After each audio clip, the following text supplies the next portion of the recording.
Welcome to the Alchemy Brothers Podcast.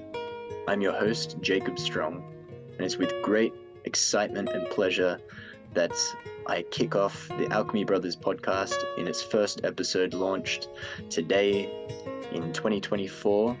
There's a lot of changes happening with Alchemy Brothers as we're going through a process of evolution, a process of looking to expand the reach of our work and the depth and breadth of our work. And as part of that process, we're going to be bringing in a few new members into the Alchemy Brothers team.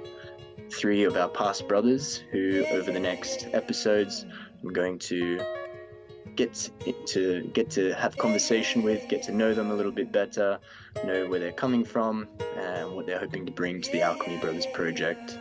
So it's with great excitement and honor to have a conversation with Dom Horsey today. Dom is based in the serene landscapes of Alentejo in South Portugal.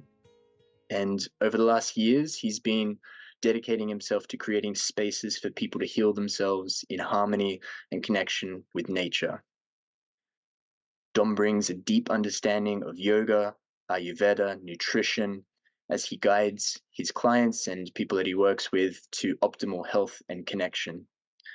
He has a commitment to sustainability and is currently building and in the process of completing an off-grid eco-home on land, and that he is nourishing through permaculture principles and contributing to the healing of that landscape, the healing of the others around him, and the healing, no doubt, of himself as well in that process. So very excited to touch on some of those topics today, Dom, and thank you. Other topics as well. Yeah, welcome.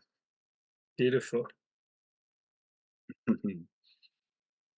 So maybe before we get into it, we can just take a moment to arrive and settle in. So I invite wherever you are listening to this, just to take a moment to pause. It can be with the eyes closed, be with the eyes open. And just take a moment to simply notice how your body makes contact with the earth beneath you, where it is that you touch the support. Notice your breath, the rhythm of the breath, the shape of the breath.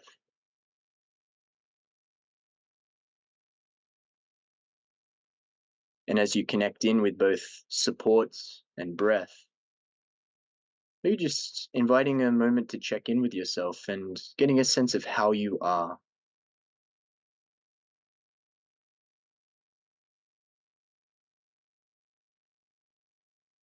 How are you right now in this moment?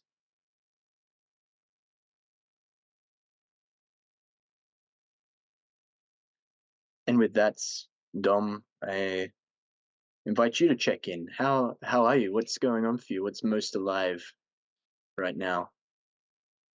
Yeah, thanks so much, Jacob. I'm checking in with a little bit of tiredness, a little bit of exhaustion of the physical body as I'm in the final stages of, as you kindly introduced, of building my own home.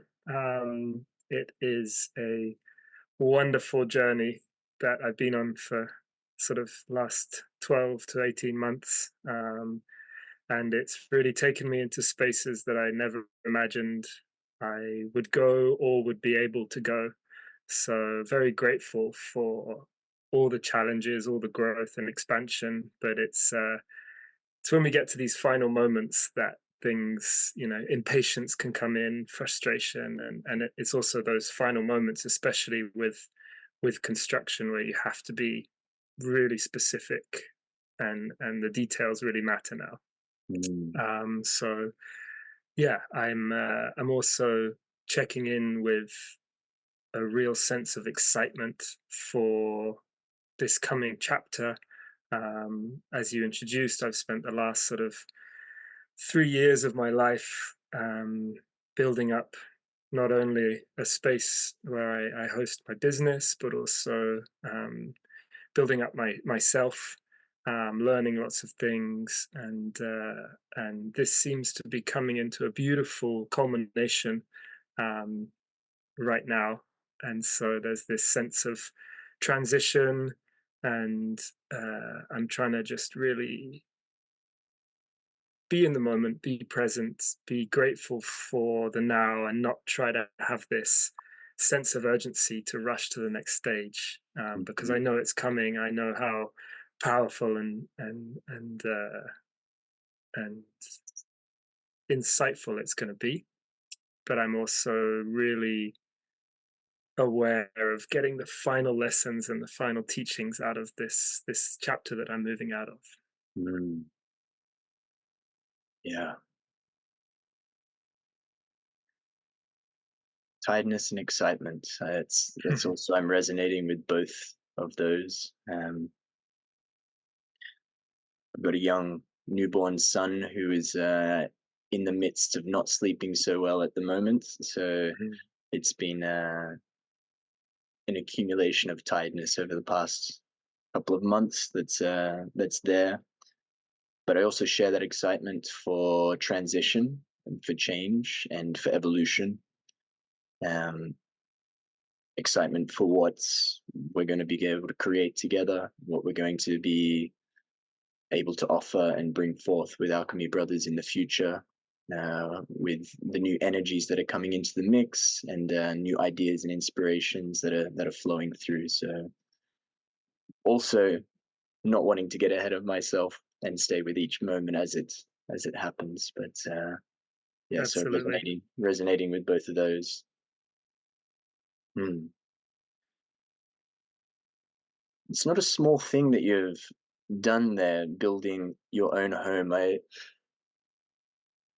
think it must be a dream of everyone at some point in their life to be able to craft and create their own home and build it from their own hands. And I know that younger versions of myself has dreamed about various homes that I would have made and arrangements and all of the different features that my home would have and how I would go about doing it and the materials and the location. And but there seems to be some distance between kind of that dream or that vision and then the reality of building a home in the modern day.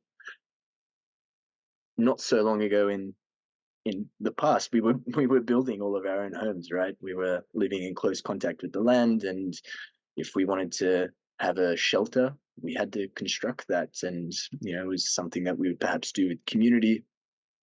But in the modern day, it seems like such a far off thing to actually get in and build with our own hands. I wonder how that process has been for you. Um, Perhaps where the seed even came from, and how that seed was then nourished to you actually getting out there and building your home, and not just building a standard home, but building an off-grid eco home. So yeah, I'm Mm. curious about that whole process for you. Yeah, absolutely. Um, excuse me. I really believe that building a home is something that fully brings you back into this connection with nature, especially an off grid home. I can only speak from that experience. Um, but for me, it really was almost a unconscious flow. I don't think I woke up one day and said, I want to build my own house. It almost came from a moment of obligation, actually, um, where a few things shifted in my life, and suddenly I needed to find an abode. And me and my partner discussed, we even looked at ready built houses, sort of houses that needed renovating, and then pieces of land with a ruin. Um, and that is probably when it became clear to me that I wanted to build my own house. When I started looking at how I wanted to live, if I was going to invest this, life changing amount of money into one thing, I really had this sense of wanting it to be right and mine. And yeah, I sort of think back to that Dom 18 months ago and think, God, he had no idea what was coming. It it is a dream, and it still is. And I've definitely gone through every emotion, every feeling of everybody should have this experience to build their own home, to the points of total exhaustion and you know, close to giving up and thinking, I understand why we pay a construction company to do this. You know, I've really gone from the extremes, and I find myself back in the middle now, closing to the end of understanding why we have moved away from this, but also really noticing how important it is to bring some of these elements. Maybe not everybody has to live off grid in a forest and these kind of extremes, but having a connection of materials that we build with, the impact they have on the earth, sort of the impact they have on our daily lives, which I think so many of us are unaware of, disconnected from, because we almost have been sort of unconsciously patterned into this is the way it is and there's no other way. You know, it's concrete, it's waterproof paints, it's polymers, it's all of these sort of modern facilitating products that we use now that are cheaper and easier. That's the main reason that the building construction world has gone in this direction. And I think now we're seeing a massive resurgence of older methods and their benefits. I think for me, especially in Portugal, where even though we have huge amounts of sunshine, we do get intense rain periods, and mold is a massive issue. So when we were right at the beginning of this journey, some of the houses we looked at that were already built or needed a bit of renovations, a lot of them suffered from mold. And this again is a criticism of the products that we use today. We build without total passion. We build without connection to the project. Not in every case, of course, but I've obviously had help from certain specialists, and you know, building is really tough, and to do that every single day really takes it out of you, especially when you're working on a project that isn't for yourself. You know, I've obviously had the added benefit of days when I've been pushed to my limits, tuning back into this center of like, this is for me and this too shall pass. But when something I've noticed working with builders who more often tend to be migrant workers from different countries, lower paid, um, and the consistent um, impact on the physical body is something that I've had to really, really combat myself with huge amounts of rest and regeneration. And you know, thank goodness that I eat extremely well. I practice yoga almost every day and meditation. So I have these parts of my life which really balance the physicality of the build. So yeah, it's been a real experience of discovering the self. And I think through these moments of challenge, through these moments of pushing ourselves out of our comfort zones into the unknown, we really do discover what we're capable of. Yeah. Yeah, beautiful. I remember the last time that we had a conversation, which the listeners might be able to find in our past recordings. We spoke about your journey wrestling with your limits and pushing past those limits kind of in a chronic way, and it had previously impacted upon your health and your well-being. It seems like there's been a bit of an evolution in how you manage yourself and how you approach this current work. It seems like there's a more of a balance of push rest as opposed to periods of prolonged intensity and push. Has that been something you've found in this task? I know it's a megalithic task in a way, but it seems like within that there are these kind of little moments that you've been able to carve out for yourself. Yeah, absolutely. I one of the things I'm most grateful from this experience of building my house is that awareness of the need of the passive and the neutral time, the downtime. I think this really touches into the topics of balancing the masculine and the feminine energies within ourselves as well. Um, it's, I would say I went into this project with that old programming, my sort of chef mentality of go, go, go. Don't Mm. listen to the physical body. Just get the job done at any cost.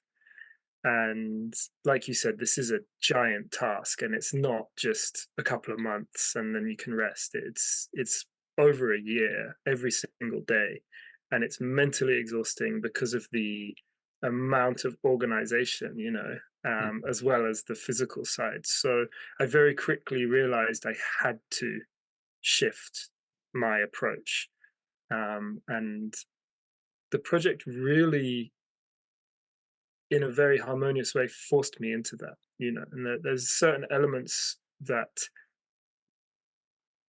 caused this shift, and I would say one of them is connecting into the harmony of the nature.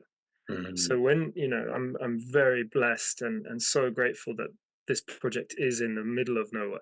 It's in the middle of the forest, so which has its benefits and its challenges. So for the example of getting deliveries in, I had to cut in a new road. This took time. So before any of the deliveries of materials could get to my land, I had to be patient and wait for this to be done. Then you have the challenges, the natural challenges of the weather. Mm. So when it's really hot, you can't work all day, you know.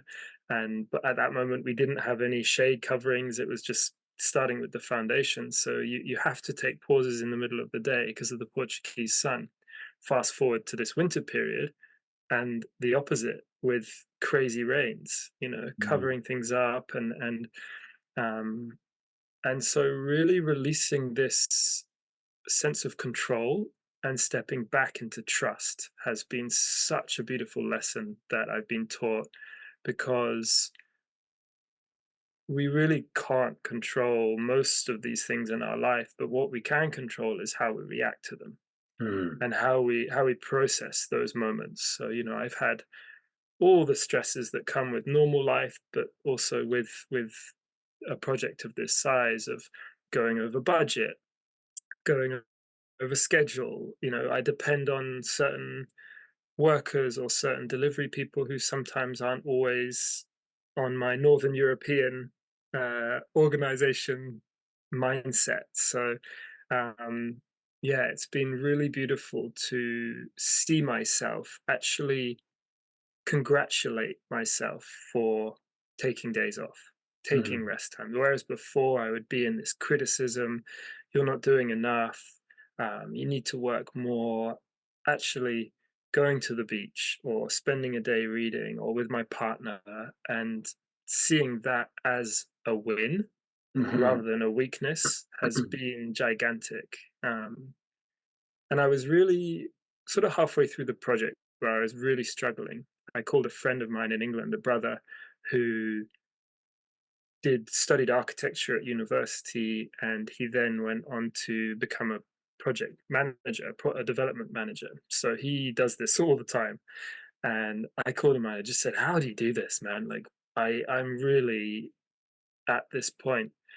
And he said something that really stuck with me for the rest. He said that you have to be here at the end of this project.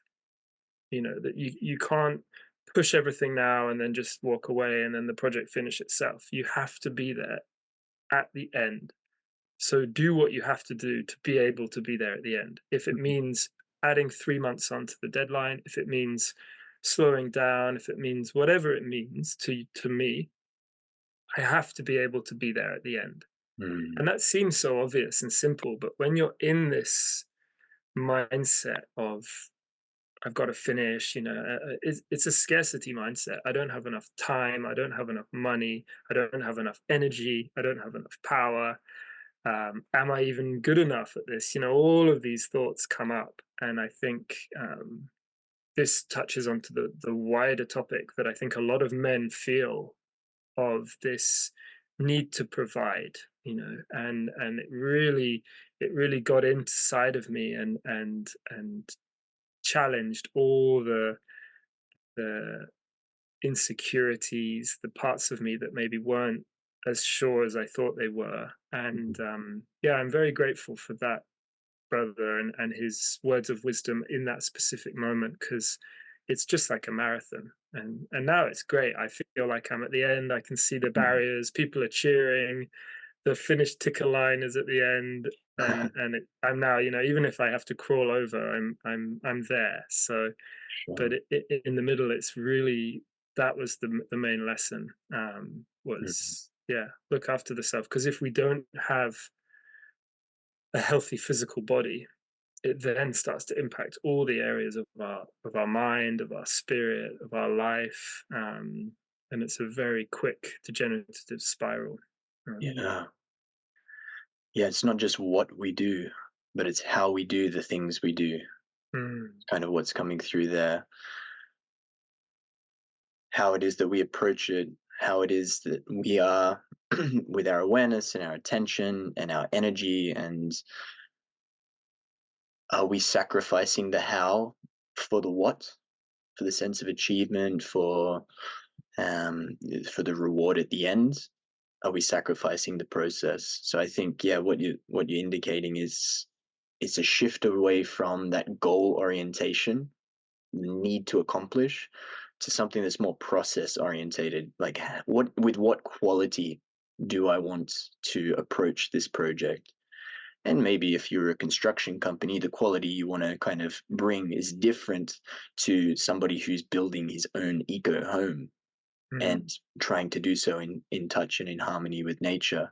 So it's worth reflecting on, how do we approach the projects? How do we approach our goals, not just fixate on the goal themselves? So that's, yeah, a beautiful reminder.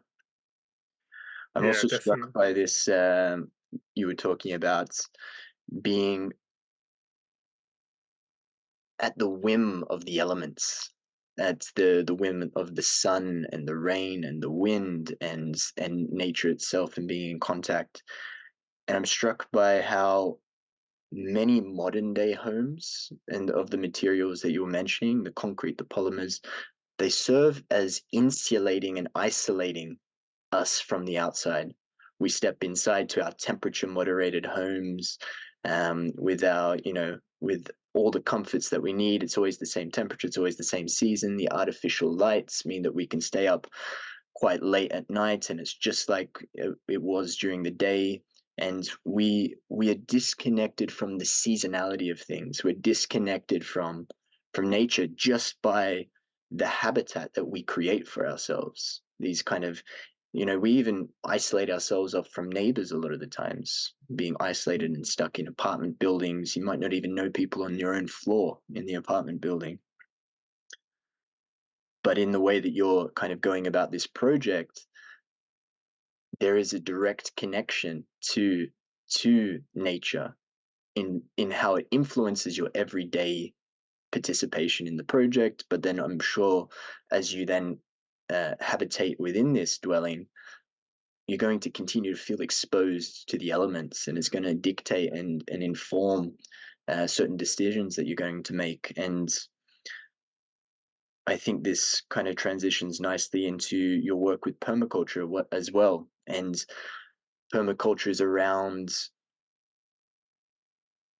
working with nature, living in tune and in harmony with nature, giving back to nature, which is of course something that happens and occurs in a seasonal kind of way, the way that we reap and sow the seeds and reap the crops happens in a different time period, on a different time scale. So I wonder if you could speak a little to your particular home and how it brings you into relationship with nature. I know, for example, that you're using a lot of natural materials, and that you're bringing a lot of permaculture principles. So I wonder if you could paint a little picture of how this dwelling connects you rather than disconnects you to nature. Beautiful question. I would say, sort of tuning back into something that you touched on in a previous question that will lead into this, is the energy that we have been creating as we build the house. So not only the materials, but also the people I've been doing this with. We've had friends weekends where we've been putting things together. Like we did a hemp brick party, for example. We've done a plastering party, and interestingly, there was such a interest from people in the city wanting to come out and do this. So, something that would seem like manual labor, something people get paid minimum wage for, but the fact that it was in this environment with these hemp bricks, with this limestone mortar, really gave the opportunity for people who live much more in the sort of concrete jungle lifestyle to be able to get away. And doing it with friends, doing it with beautiful music playing, I truly feel that we have instilled a very magical energy into the house in itself. And when you come and see, you can really feel this. So in Ayurveda, for example, they call this the prahaba, which is the sort of inexplicable. It's very hard to define this magical element. What makes uh, herbal remedies work? What makes floral remedies work? There's no scientific answer to this, and it's just the same with the feeling in the house because of the happiness and the joy that we have had whilst building. Um, I think that is very much a basis for me and my partner Cassia of what we wanted. We were very selective of, even when we brought contracted builders in, they were friends that I've worked with before, and I knew that they were wonderful people. So that was the sort of the basis of the grounding. Um, we then did some quite exciting things, like we we charged certain crystals and put them in our foundations, Mm. um, because our foundations are made from concrete. And I wanted to try and find a way to bring life back into this. And so they're set in a certain grid with certain intentions, which again really adds to this, from the base layer up, this sense of uplifting energy, of connection. Then the materials from the ground up, we've used hemp bricks, which is produced just an hour south of us at this amazing factory called Canyamor, who are producing Portuguese hemp bricks, Mm. which are just literally a mix of the hemp sticks, limestone, and water. Mm-hmm. The mortar we've used is all limestone. The walls are breathable. So the magic thing with the hemp is that it almost adapts to the needs of the house. So if it's very wet outside, it'll suck moisture from the inside, and if it's very dry, it keeps the moisture as well. So it Mm-hmm. really tries to keep this ambience. The Yeah. structure of the house is wood. The windows are wood. And all the plasters and flooring covers are a mix of limestone, clay, and quartz. So what was very important to us was everything that we touch is natural, Mm-hmm. which again really brings in this different feel. And uh, we are off grid as well, like I think we said. So our water, we've just had a beautiful filtration system set up, and there's something really exciting about drinking our own water from the ground. And that's been a huge sort of upgrade to our life. And the power from the sun, which really makes you shift the way you live. We don't have unlimited energy. We have to charge things during the day. If we want to wash clothes, it's during the day. And at nighttime, like you said, we have very sort of warm lighting. So it doesn't give this bright LED feeling of daytime. It really calms the system down. It's things slow down at night, and that is the way that we should live. It's really being in harmony with nature. So coming into the question you just asked about the permaculture principles, um, this has been such uh, a sort of important philosophy of everything that I've done on the land. Mm. Um, And maybe you could also just touch on what permaculture is for those that maybe don't have a familiarity with it.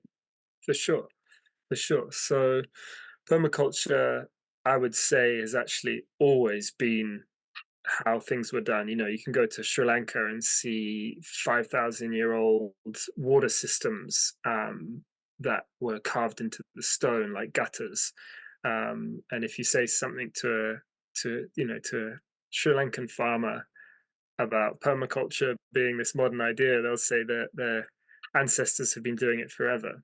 Mm. However, it was sort of revamped um, by, I think Bill Morrison was probably one of the main guys back down south where you're from, my friend, and definitely some other really influential people who have sort of put together in modern terms a system or a guide of how to live in harmony with nature and with the elements, and really using each element's um, to a benefit. For example, water.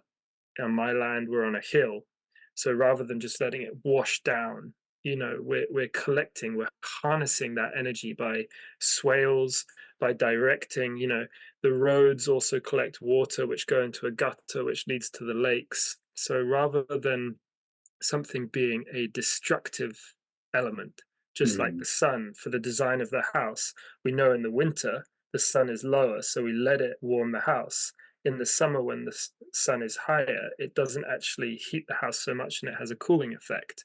So it's working with these natural elements that are a part of us, part of our daily lives, and harnessing the power, redirecting the power if it needs to, slowing it down, speeding it up, really using these sort of systems that can allow us to benefit from what could be a very harsh, destructive power.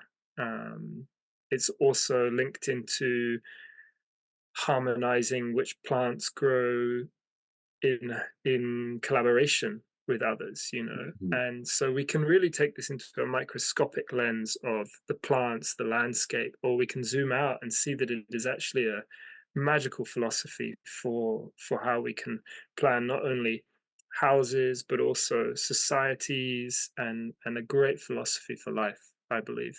I Mm. don't know if you want to add anything to that for the listeners. Mm. Yeah, I'm struck by the potency that a philosophy like permaculture has to bring us back into the system.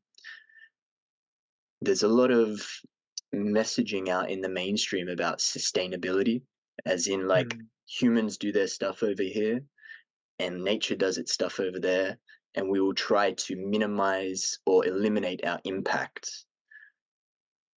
I think permaculture reshifts that, and regenerative agriculture and regenerative mindsets shift that into, it's not just about sustainability. This doesn't quite go far enough, actually.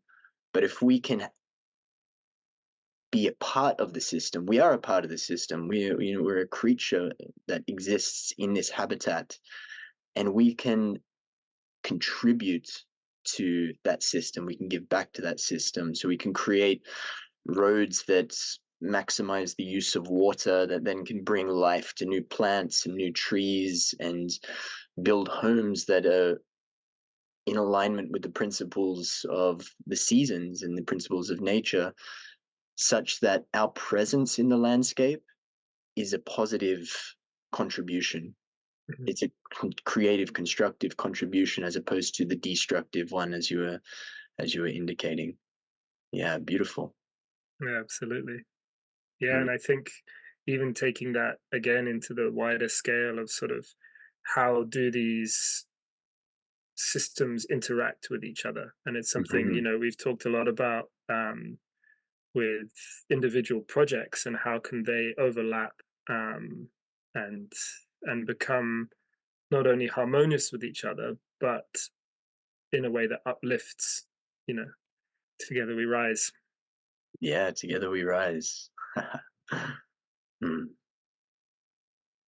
I wanted to circle back to something you said earlier around this role of the man or the masculine energy to be a provider for family, for self, for community, and how this project of yours, this undertaking, may fulfill that need or that role that you wish to play out in the world.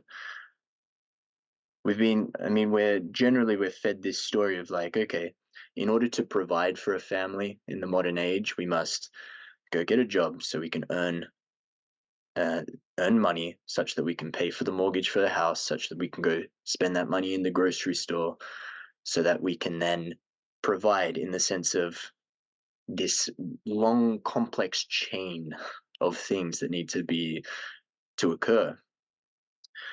But not so long ago, the way that one would provide would be by growing their own vegetables, by building the house, by directly attending to those life support systems for the family, for the partner, for children, for community. And I'm struck by the complexity that we've kind of created around that. And I wonder if you have any reflections around your journey and dynamic around this role of provider and how this project maybe feeds in with that. Yeah, absolutely. I think this project has definitely challenged me in many ways. Of let's start with the one that sort of is a big thing for everybody, is financially. Mm. I have had to come up with amounts of money that I didn't even know I would ever have just to build a home, and that does put a certain pressure. And of course, this idea of the man going out and making the money is, we all know how outdated this is, but there is a certain, when we're not talking about gender roles here but about masculine and feminine energies which are in both male and female, I think it does fall on the masculine role of provider. Disclaimer, this isn't to say that women can't go out and make money and jobs. We all know that Yeah, this is yeah. a There's modern way, and I think that that's worth just clarifying, but our listeners won't be yeah. too shocked by that. I agree. Yeah, there is this kind of this masculine and feminine dynamic that exists within each of us, and the way that we wish to express that and pursue that in the world with our actions and what we invest our time and attention into. It's not really clearly divided into the gender you were born with per se, and that Absolutely, there's a fluidity, there's a spectrum, but yeah, absolutely, the yeah, masculine and I feel energy to provide. exactly, and I feel like actually one thing this project has shown me, as we already discussed, is finding that beautiful flow between femininity within myself, of being passive and receiving the information, learning how to do new things, learning how to use the hemp bricks, Mm. and then turning on my masculine of actually actively putting these skills into place. So, and this is a beautiful part of nature as well, the dance between masculine and feminine within everything. So I think it is such a key balance to find. And you talked about disconnection, and I feel like this is one of the greatest disconnections we have right now, and this is very, very evident with the current state of gender roles and everything. I think that as a masculine, as a provider, as the masculine energy as a provider, it does put a lot of pressure on us. And this has really taught me to tap back into trust. So I know, it's not even a belief. I know that what I'm creating is serving me, my partner, and hopefully our future family, and then for generations to come. I really feel like a steward of this land, which, Mm.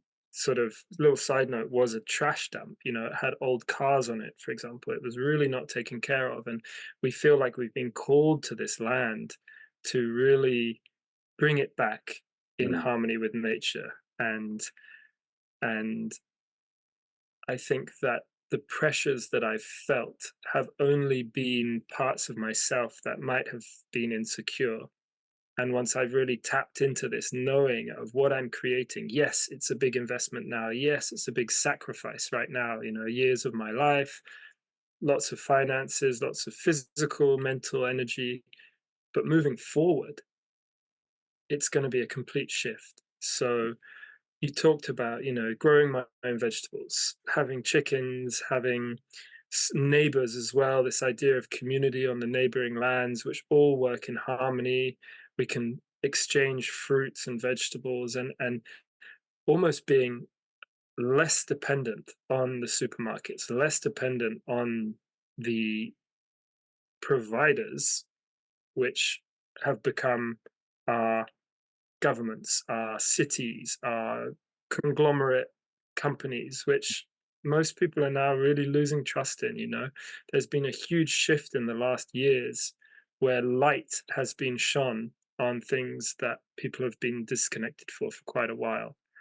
And for me, what this project has allowed me to do is reconnect to that, reconnect to the truth of what it means to be on this planet for me. And that Mm. isn't to say that I don't think there's huge benefits from cities, huge benefits from all of the technologies and industrialization of our lives. But I think we have to bring it back into harmony. We Mm. have to bring it back into balance with nature. Yeah. And that is an area that we have become very disconnected from. And through that disconnection of, how often do you walk on soil in a city? Unless you go to a park, it's very, very rare. And Mm. so without that energetic connection to the natural way, it's just almost, for me, it's almost obvious that we will become disconnected. And I think further from that, we become then disconnected from our food. We don't know where it comes from. We don't know what it contains. And Mm. we then become disconnected from ourselves. Mm. And a big part of the work that I'm trying to do down here in Alentejo, and also that we're going to do together with Alchemy Brothers, is bringing this connection back, bringing the brothers back into harmony, not only with nature around them, but also with themselves and with each other. Yeah. Um, and and yeah, I think that my choices, I really stand by them, because I know that moving forward in this world that I believe we're opening up to, in this new paradigm, this new shift, I believe these sort of spaces, these sort of connections with our own food, it's only going to benefit. Mm. And I really implore anybody listening who's interested in this, or sort of intrigued by any of these ways of living, to get out there and connect, because we're always going to feel these pressures of Mm. the need to provide, the need to be a certain role. But when we find ourselves in balance, we are able to meet these stresses, meet these demands from a much more grounded space. Mm. Yeah. And also to say as well that it doesn't necessarily mean running out into the forest and building your own eco home, right? There's Absolutely. there's Yeah. the whole spectrum that exists in this when we start to apply this philosophy or this mindset of connecting back with nature. there's a gradient that exists around that. And I know for me personally, I'm currently living in a village house, and I don't have the space to grow my vegetables as I would one day like to. But I'm connected with local farmers in this area. I've visited the farms. I've seen the conditions which they grow in. They're not certified organic, but they haven't used a single product on their produce for years, if ever at all. So it can be just a step of getting back in tune of like where does my food come from? Is this a can of tomatoes that was grown in Italy and then packaged and shipped, and it's been sitting in the can for who knows how long before I finally open it and cook it in my food? Is there a way that I can connect more with local producers, smaller grocer stores rather than the big supermarket chains? The small people that are getting their produce directly from the land. And I've personally found that it's much richer experience, not just in the consumption of the product, but in the taste, in the relationship with the food, the way that I prepare the food, I know the story of the food, where it came from, and it makes a big difference. And I think you're also circling around this point. When I was studying permaculture, I was given the sense that this is a revolution through food. This is a way that we can give our defiance to the industrial system, or the way that we've been kind of corralled into consumers, basically.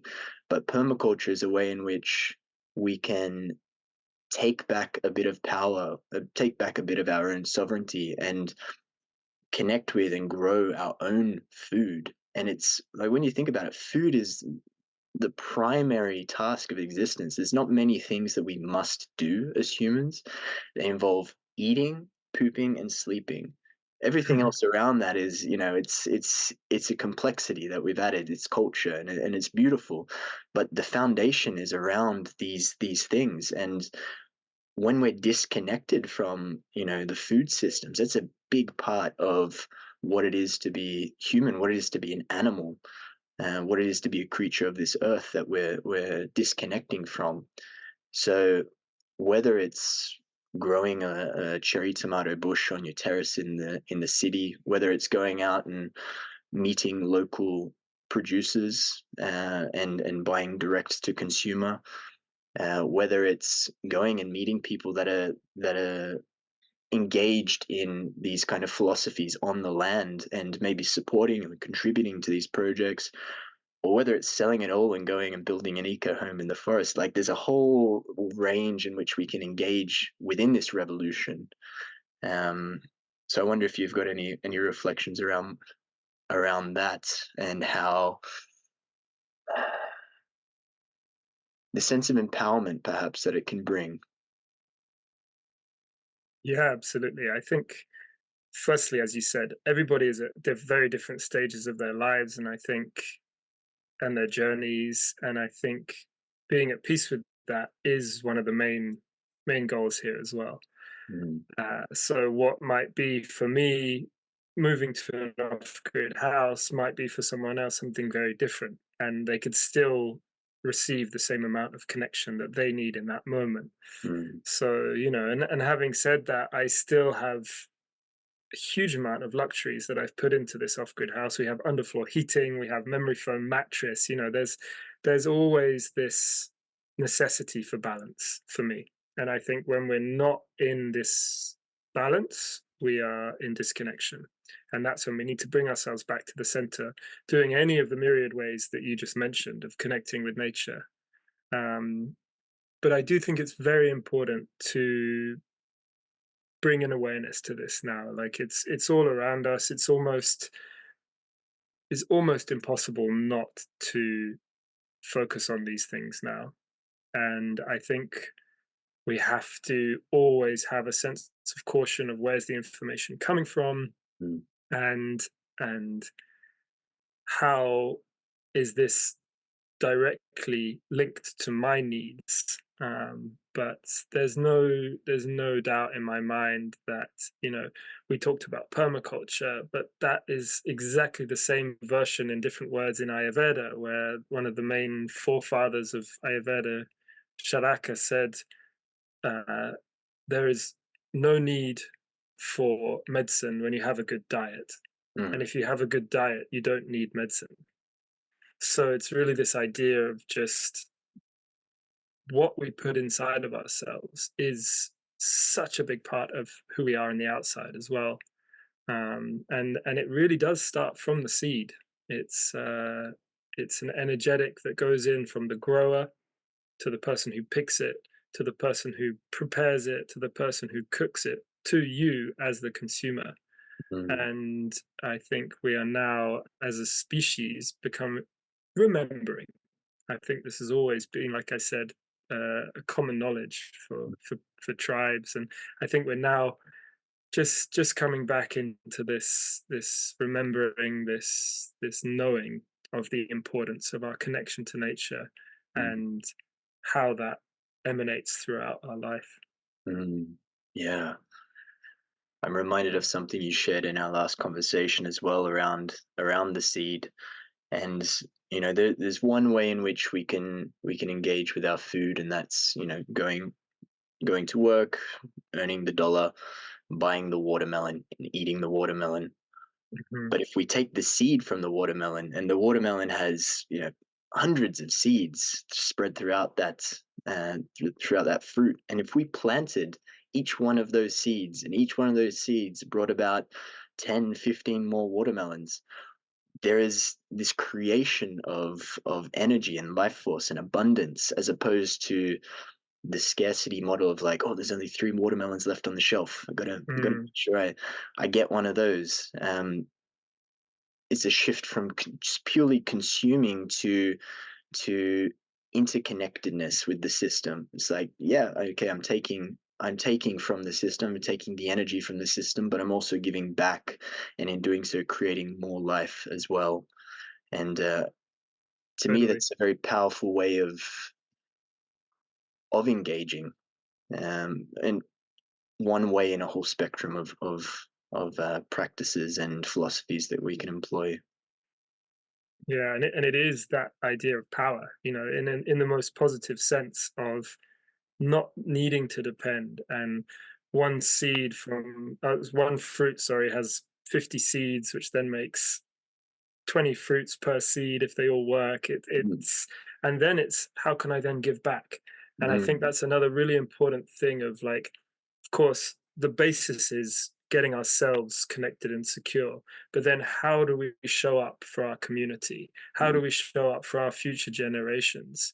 And I know, especially so for you becoming a father, it's it's even more important now than ever before, probably. And I think this is also a big part of what we're doing with Alchemy Brothers is how can we share this with the community, and then how can that, you know we're the fruit with the seeds, and then the brothers are the seeds that go back to their communities, mm, and then they then make the fruits that come out and share it, and that is the network, that is the systems, that then the mycelium network that links mm, us all together in oneness, and brings that power back to ourselves. mm. Beautiful.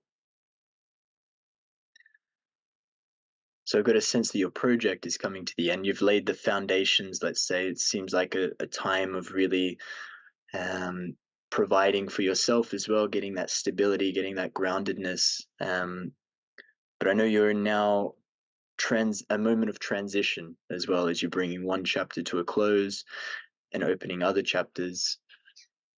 I'm also reminded of earlier in the conversation when you were mentioning, how it is that we show up throughout the entirety of the project, and it can be so easy for us to go from one project to the next project to the next project. And when you think about life, it can just be one series of things that we blur into each other.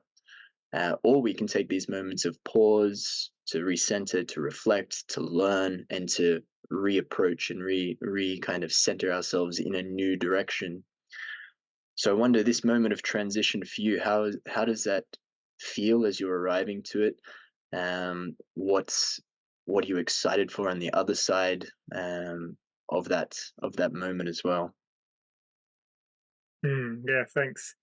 Yeah, it's been one of my biggest challenges has been finding neutral time. I'm very good in the active, almost to some extremes. I love my passive time. I love learning new things, but something that's been really crucial to me recently, and something that I really need to develop, is my neutral time, and it's almost the 3 points on the triangle. And I think, again, covering all these topics that we've covered, it all comes down to this same idea of having this balance. It's not this dualistic lifestyle. It's the harmony of all three. Um, so I've been very aware of this. I've been using my downtime to not only rest and connect and allow ideas to come in, but I've also been learning in the passive. So I've been studying some more yoga courses. I've been studying Ayurveda. I've got some really exciting up and coming yoga teacher trainings based on Ayurveda coming. The project here in Malidesh is also about to open. We're in the stage of finalizing the gardens, getting the house ready, getting photographer in, and this is going to be a beautiful space for transformation for so many people. And then, of course, the Alchemy Brothers, which is truly a project that is so close to my heart. It really is a passion project, and something that, when I first arrived at Portugal, was my initiation into community here. Mm. So I'm very excited to grow into these roles, bringing with me all of these lessons I've learned from this past challenging chapter of construction. And like I said, that biggest lesson for me is really balancing my active time, my passive time, and my neutral time. Mm. Yeah, very important. Mm. Yeah, I remember when you came to I think you were at our first Alchemy Brothers retreats. Mm. We had previously tried to start, and it was in COVID, and it was a lot of uncertainties, and we had to postpone. And I remember I think you were one of the first that got in on the second one because you were keen for the first one. And when we finally got it happening, it was a very powerful group. It was a very powerful moment for me as well, in kind of stepping into this work and this new offering of Alchemy Brothers. I wonder, as you reflect back, you mentioned that it was an initiation into community for you. How was your experience at the retreat? What did you get out of it? And I wonder if you could frame it in a way that's for somebody that has never stepped into one of these kind of events. Like, what is it that, how did you step into it, and what is it that, what was your process throughout the event? Mm. I think important to note is, what we were coming out of at that time was a Mm. huge period of uncertainty, huge period of loneliness, of all these challenges that came with that um, mad chapter of human history. What happened? Um, it was a blur. Um, and so coming in, I really felt a sense of opening up. I really felt like springtime. I think it was in March as well. It really felt like uh, a, a an opening similar to a place I'm in right now, a sort of stepping into a new reality, and that was enhanced by the brothers that were there. So the first thing I mentioned was community. I'm still in contact with so many of the brothers. I'm now partaking as a facilitator with you and some of the other brothers, and we've done a couple of other events together. but I've also kept in contact with them in my personal lives. One of the brothers lived on my land with me for months and helped me with the build. Um, so that was a very, very potent aspect of the initiation retreat. I'd say the second thing that really stood out to me was the playfulness and the fun, Mm. especially coming from this confined period, to be able to just be silly and playful and laugh around a bunch of brothers, where after the first few activities, our shields really came down and we managed to really open up and be our true authentic selves, which is really where healing can happen, when we can really be ourselves. And I think that's a very powerful thing of bringing men together, Mm. just men, because they're it allows the focus on authenticity to come out. Mm. And in the supportive nature that we offer at Alchemy Brothers, it also allows people to maybe go into spaces, share things that they might have kept shameful or guiltful for so long. And so for me, it really was a beautiful way of releasing a lot of heavy things within me through fun, Mm. and Mhm. and I think there's something so powerful about just bringing a circle of men around a fire and being able to scream at an ice bath and being able to really journey through absolute despair in the temescal and come out the other end surviving. It's really was an experience that created me into the person I am today. And a Mm. big part of that, I think, is through ritual. Ritual is now something that I really is an everyday factor of my life, and I think that it's again something that's really lost in modern society, and that the initiation retreat reminded me of the importance of this Mm. and guided me back into bringing playfulness in, bringing community and brotherhood, facing challenges, but also this sense of ritual and the importance of gathering in a circle of men and discussing things. It's super powerful. Yeah, ritual is something that we don't highlight enough, I think, in our everyday lives, but it is possible to embed into our practice or into our everyday rhythm these kind of micro rituals, and then bigger forms of rituals that we can get through form of an event, for example. But yeah, society has largely forgotten the rituals of transitioning into manhood and transitioning into womanhood. These cultures, indigenous cultures, and our previous cultures, there was rites of passage that we had to kind of step through. We had Mm, to literally separate ourselves from the way we were, from the boy. We had to separate and step outside, often needing to go on some kind of journey on our own or some kind of immense challenge that we had to confront. And in that challenge, we were asked to change, to transition, to connect with ourselves, to connect with the world in a different kind of way. And then in coming back from this ritual, this rite of passage, we we were different and we were treated differently. As somebody had been through, if a man had gone through, a boy had gone through that rite of passage, when he re-entered the tribe or the culture or the community, he was different. He was treated differently. He had different responsibilities. He had different roles to partake in that community as well. And in today's age, it's blurred. Like when did you become a man? Was it when you turned 18? Was it when you graduated high school? Was it when you made love for the first time? Was it the first time that you got drunk or that you drove a car? It's like where is that? It's kind of blurred and vague, and what we're trying to create is not something to replace those rites of passage. That's impossible, but it's to reimagine what a rite of passage might look like for a man who's grown up in a context where that was absent.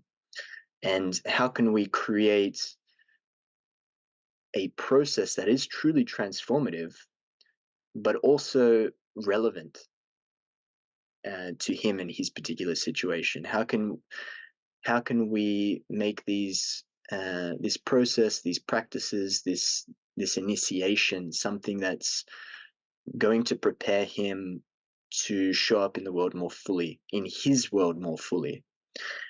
And yeah, I think we're doing a decent job at that. I'm sure there's ways that we can imagine and create and embed these things into society. But in the absence of that, I think these kind of events, they are very potent, and they can be a true moment of transition for somebody. The man that comes out the other side, and I've seen it happen, the man that comes out of the retreat is different than the man that entered. Absolutely. Yeah. And I think there's, we're going through rebirths and deaths daily, weekly, monthly on different scales. And I think there's always a time for ritual and initiation at any moment of your life. And these extremely powerful moments, like the initiation retreat, can really make shifts in your life that can direct you into paths that you might not have thought of, or into a deeper connection with the path that you're already on. Yeah. I also wanted to just speak to this idea of play that you brought up as well, because it's a significant component of this work as well. And I think there's a conception out there that in order to do men's work, in order to kind of go through a process of personal transformation to become a better man, it needs to be all serious. Like, we need to approach it in a serious, practical way, and we need to really get in there and dig and do the work. And that is one component, perhaps, of that. But I think there needs to also be this element of play. Play is the way that we learn how to become socialized creatures. A child needs to play to learn how to engage with the world, to learn how to engage with others. And I think as well, there's an element of play and play fight for a man, learning to regulate oneself in the face of competition, but in a frame or in a context of safety, playfulness, laughter, joy. But yet at the same time, I want to try and get the competitive edge on my partner here. And how do I regulate my emotions in the face of that competition? And how can I attune myself to this body, this other? And children, for the large part nowadays, are devoid of that. Actually, there's a resistance to allowing free play or structured play, even for children. It's the message, and I'm a victim of these messages growing up as well, of sit still, be quiet, stop fidgeting, contain yourself, conform, fit in. These kind of messages that come through when a child just wants to play and wants to explore. And it is feedback that I've received quite frequently from our events is like, wow, I didn't know that I could play in that way, that I could engage with my body in that way, that I could actually enjoy physical exertion and competition with another man. And it's a moment of discovery for these men. And it's not a small thing, because those men are then better able to play with their children, and better able to play with the elements in their life, and better able to play with the way that they engage in their work, right? The how of which they engage with life, the how in which they engage with work. So play, I think, is a very critical component, and as I mentioned, it's embedded in this context of safety, security, and that is necessary for any change to take place. Safety, security, and that context is essential foundation for any transformation to take place. And if we don't provide that piece, then it's all just seriousness and force and push and hoorah and yeah. So just to speak to that dynamic of seriousness and ritual and bringing real structure in our intention, but also just to play and improvise and laugh and have fun and let go. Definitely, bro. I think it's one of the major things I took from the retreat back into my life was this reminder of the need of joy, connecting to joy. And I think so much of our lives are serious. We're just bombarded with fear, with scarcity, with all of these extremely challenging emotions that are just around us. And then the pressures that we've talked about needing to provide, of being the man that we're supposed to be, and to be able to come into a safe, secure container and be playful is just such a ground for creativity, a ground for healing. How much have we seen reports of the rise of male depression and suicides in young men, and the health of so many young people today? But if we can reframe that and remind people of how fun it is to be, and not cut our children off and allow them to be this creative, magical beings that they are, I Mm. think is such an important part for the future generations of life. Mm. And as you say, we offer this, and it's a really, really healthy part of what Alchemy Brothers can provide to the community. Yeah. Mm. So I wonder, for the man that's out there that might be listening to this, maybe he's been on the edge, seeing what we're kind of doing, but hasn't been able to kind of take the step to step up and step into an event. What would you say to him? What would you How would you emphasize the importance of this kind of work for him?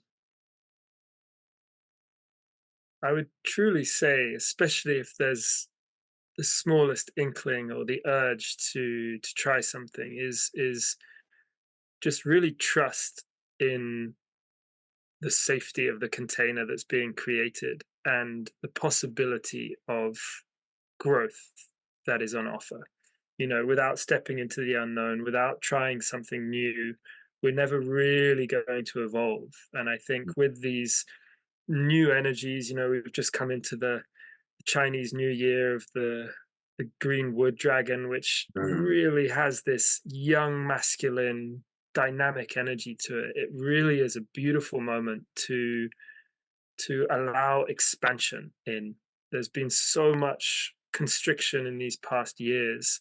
Um, this is an opportunity to experience something really unique and really special among a bunch of exciting men from all different walks of life, from different countries, from different ages, and to just connect on these core values of what it means to be a masculine. How Mm. can I show up? How can I show up to support the feminine, to support the young generation, to support my community, but Mm. most importantly, to support myself at the beginning? And I Mm. think if the people listening, the men listening, are in any sense of struggle, conflict, any sort of dissonance within themselves, this really is an opportunity to connect in to your authenticity, to your true selves, and to just remind yourself how beautiful it is to be alive and to be a man in this world. Mm. Yeah, beautiful. Yeah, and sometimes when we're confronted with that step into the unknown, that's uncertainty, we can have this sensation of both excitement and the anxiety that comes with that. And for Mm, me, that tends to be, when those things are in balance, that tends to be a pretty good direction to venture forward. The anxiety because I'm not sure exactly what's going to happen, but the excitement at the possibility of what could happen. And for me, that signals the edge of one's comfort zone, that signals the edge of transformation, of change. And yeah, so I would also add to that, if there's a sense of that, if you've got that visceral sensation in your body, it's a pretty good bet that that's going to be the right step for you. Hmm. absolutely. So we've been circling around it, but I want to explicitly say that we have our next retreat coming up, the 11th to the 14th of April, the initiation retreats with Alchemy Brothers. It's hosted just outside of Lisbon, about 40 minutes outside of the Portuguese capital. If something that you've heard today has resonated for you, we invite you, we call you to join us and to step in to this process. We mentioned there's breath work, it's an ice bath, there's a Temescal sweat lodge, there's a lot of movement, there's a lot of circling, there's a lot of play, there's a lot of brotherhood and community. And I don't know if you've got anything to add on top of that, Dom. What are you excited to be bringing to this event, the first one in which you're going to be in the role of facilitator? Yeah, absolutely. I think bringing this sense of connection, this connection to ourselves, connection to nature, and connection to each other, I think that really is the Mm, grounding blocks for me of how we can start to heal and to evolve. And yeah, I'm very, very excited. I feel a big sense of expansion energy for this year ahead. So I feel like this is a fantastic way to kick it off. yeah, beautiful. All right, that was fun. Thanks so much, brother. Thank you, Dom, for being here, and looking forward to taking this journey with you with Alchemy Brothers. It's an honor and a privilege to stand by your side. Yeah, likewise, bro. Thank you so much.